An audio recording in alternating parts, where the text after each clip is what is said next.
আসসালামু আলাইকুম সবাইকে, ওয়েলকাম টু হুরস কিচেন। আজ আমরা তৈরি করব টকঝাল মিষ্টি আমড়ার আচার। প্রথমেই কড়াইয়ে পানি গরম করে তাতে দিয়ে দিচ্ছি সামান্য লবণ।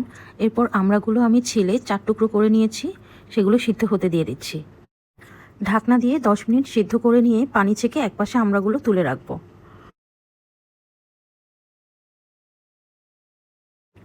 কড়াইয়ে দিয়ে দিচ্ছি 1 কাপ পরিমাণ সরিষার তেল। এর ভিতরে দিচ্ছি কয়েক টুকরো তেজপাতা, সামান্য কয়েকটি কালি জিরা এবং আস্ত জিরা। সাথে দিয়ে দিচ্ছি কয়েকটা শুকনা মরিচ। কয়েক টুকরো রসুন ভালো মতো থেতলে নিয়ে দিয়ে দিচ্ছি। রসুন হালকা ভাজা হয়ে আসলে দিয়ে দিচ্ছি 3 টেবিল চামচ পরিমাণে গুড়। আমি এখানে খেজুরের গুড় দিয়েছি, আপনারা চাইলে আখের গুড় বা চিনিও দিতে পারেন। দিয়ে দিচ্ছি কিছুটা লবণ এবং সামান্য 5 ফোড়নের গুঁড়া। সব কিছু একসাথে ভালোভাবে মিশিয়ে এর ভেতর দিয়ে দিচ্ছি সিদ্ধ করে রাখা আমড়াগুলো। আচারে সুন্দর একটি কালার আসার জন্য আমি এখানে সামান্য পরিমাণে ফুড কালার দিয়েছি, আপনারা চাইলে স্কিপ করতে পারেন।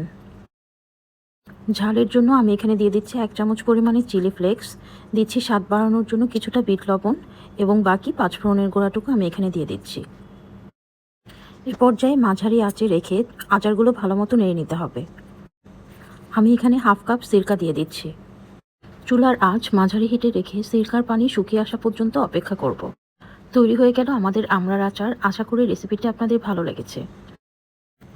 ধন্যবাদ সবাইকে, দেখা হবে পরবর্তী অন্য কোনো রেসিপিতে।